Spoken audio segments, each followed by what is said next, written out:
Қайырлы күн, сіздермен бірге жандос меңдешұлы. Бүгін біз сіздермен бірге генеративті жасанды интеллектпен танысуды одан әрі қарай жалғастырамыз. Бүгін біздің танысатын нейрожеліміз Kimi AI деп аталады.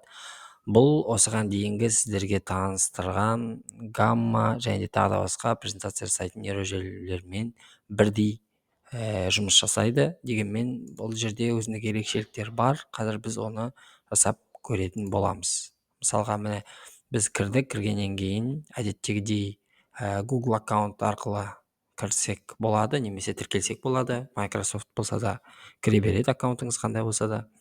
Осы жерге біздің қалаған тақырыбымызды жазамыз. Мысалға ақпарат деп жазатын болсам тақырыпты, осы жерде ақпаратқа қатысты қазақ тіліндегі презентацияны жасауға кіріседі. Міне біздерде осы жерде секундтар ішінде, яғни негізгі тақырып ақпарат, уақыттың құны деп шықты. Одан кейінгі бірінші беттің тақырыбы ақпарат дегеніміз не? Оның ішінде ақпарат түсінігінің қалыптасуы кіреді. Бұл жерде қысқаша анықтамаларды көрсетіп отырады. Осылай сізге уақыт әр 10 секунд сайын бір беті жаңарып шығып отырады сіздерге. Бұл жерде ерекшелік бізде гаммада да осыған дейін таныстырған нейрожелілердің барлығында ақпараттың көлемі бізде проблема болды. Яғни бұл жерде айтып отырғанымыз слайд беттері. Бізде 10 беттен асқан жағдайда гаммапта ақылы нұсқаны таңдау керек деген сияқты нұсқа болды.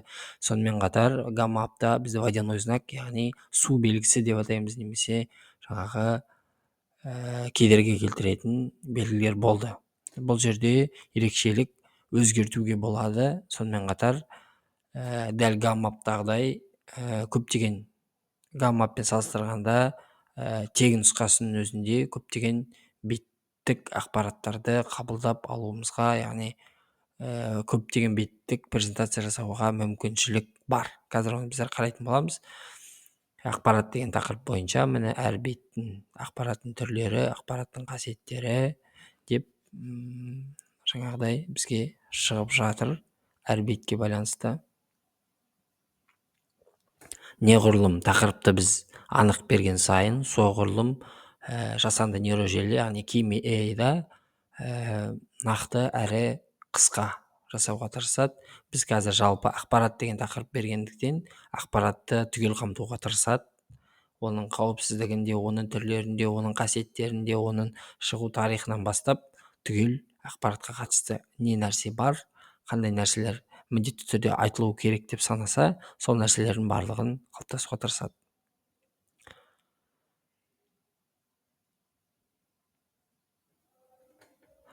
Жаңа чат деп бастасақ болады, немесе Kimi Plus деген бар. Мына компьютердің сол жақ бағанынан сіздер көріп отырсыздар. Мына жер дәл ChatGPT сияқты жұмыс жасайды. Бұл жерде Kimi Plus пен ChatGPT сияқты сұрақ алмасып, тапсырмаларды генерациялауға болса, Kimi Slides пен тек қана презентация жасауға болады екен. Яғни слайд outline деген шығыс слайды осы жерге қазір бізге дайын болады. Енді мына жерде мынандай тұр, яғни екі түрі бар.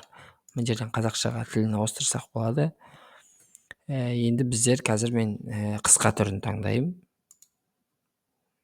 Одан кейін слайдтың, яғни беттерінің дизайнын, яғни стилі дейміз да, немесе осы стилді таңдайық. Мен осы қою көк түсті алдым.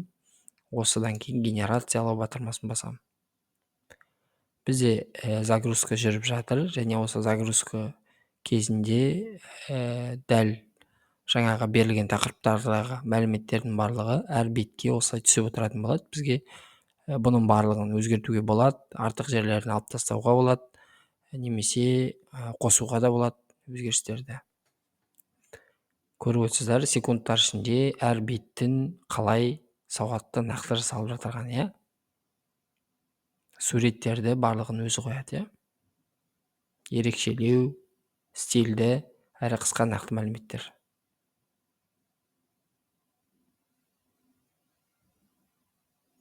Әзірге бізде сайттың 33% дайын болды, яғни 7 бет бізде 33% болса, бір 15 беттей бізде презентация шығады деген сөз, жоқ дегенде 20 беттің үстінде шығады.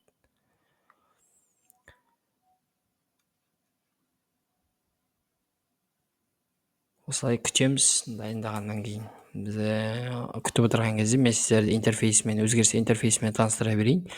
Бұл жерде мәтін қоюға болады, фигураларды қоюға болады, байланыстыру, яғни сипаттама сияқты нәрселерді беруге болады. Сурет, таблица, тағы да басқа нәрселер. Бұл жерде экран үлкендігі көрсетілген негізгі интерфейсінде. Және мына жерлері кішкене түсініксіз тілде, яғни қытай тілінде жазылуы мүмкін иероглифтермен. Дегенмен бұл интерфейс жаңағы нейрожелімен жұмыс жасап жүрген немесе презентацияны жасап жүрген адамдар үшін ешқандай қиындық туғызбайды деп ойлаймын.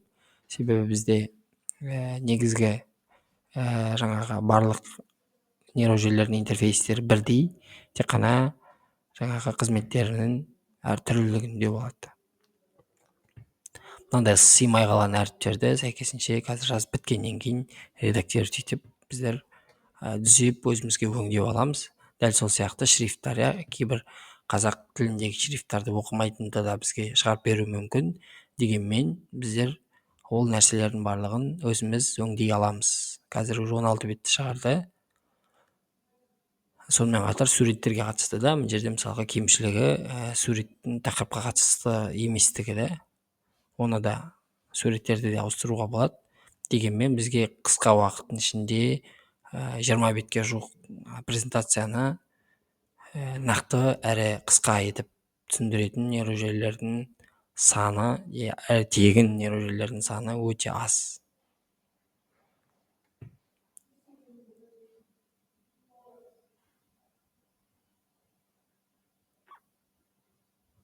%90 ақпаратымыз біздің дайын болды. 100% 21 беттік негізгі презентация шықты. Мына жерде аттарын кім дайындады, атын өзгертуге болады.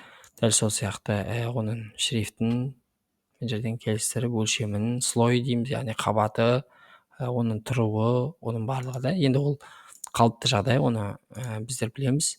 Енді оны қалай қараймыз? Біздер презентацияны осылай тікелей экраннан қосып та қарай берсек болады. Оған бәрін дизайн, демонстрация қосуға болады. Енді оны скачать ету, яғни біз айтқанда жүктеуімізге, яғни PPT деген нұсқа, яғни презентация түрінде жүктесек болады. Мына жерге түседі барлығы. Енді сіздерде PowerPoint ашады, менде осы LibreOffice деген компьютердікімен ашып тұр. Міне барлығы өзгертіледі, кетіріліп, қайтадан жазсақ болады екен. Біз мынаның барлығын түзеуге болады. Келесі беті осылай деп та. Сонымен қатар енді бізде Kimi'да тағы бір ерекшелік, бұл жерде басқа да жаңағы мынаны ашатын болсақ, қазір редактировать ашады. Ішінен де өзгертулерді енгізсек болады. Мысалға, осы жердегі маған бірде мысалға немесе ақпарат деген не дейтін тақырыбын өзгертуімізге болады. Мынаны барлығын өзгертіп болғаннан кейін сақтау батырмасы, мынау сақтау батырмасын басып, осылай өзіміздің дизайнымызға да ішіне сақтап қойсақ болады екен, немесе тағы да басқа беттерді жаңадан қоссақ болады. Бұның барлығын осылай альбомды режим ретінде, яғни көп сипаттамаларын жалпылама осылай қарасақ болады. Өзгеріс енгізгеннен кейін жүктеудің де басқа түрлері бар.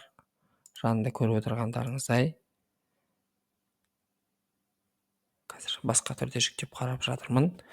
Осылай оңай, тез, сапалы презентацияларыңызды әдемі қысқа уақыт ішінде жасап шығуымызға болады екен. Мүмкіншіліктер яғни көп қазір нейрожелілердің. Бұл жерден фото түрінде архивке шықты. Бұның барлығын тоже размерлері өзгеріп кетпес үшін сақтап, фото түрінде PowerPoint-қа да салсақ болады екен.